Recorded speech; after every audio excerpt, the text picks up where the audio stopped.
நான் உங்கள் சிப்பிப்பாறை ஜோதிடரசு ஆதி ராகவன் ஜெயபாலாஜி. அதாவது திருப்பதி ஏழுமலையானுடைய ஸ்தல விருட்சம் புளிய மரம். அப்போ அந்த புளிய மரம் அப்படின்னு சொல்லி வரும்போது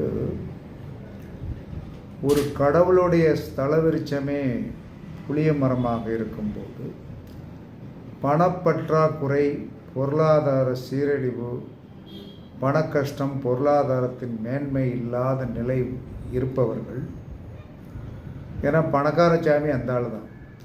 அப்போ அவருடைய ஸ்தலம், அந்த ஸ்தலத்துக்கு உண்டான விருட்சமாகிய புளிய மரத்திற்கு நல்லா என்ன சொன்னால் சுற்றி ஒரு குழி எடுத்து டெய்லி புளிய மரத்துக்கு தண்ணீர் ஊற்றி வந்தீர்கள் என்று சொன்னால் உங்களுக்கு பண கஷ்டம் கண்டிப்பாக தீரும்.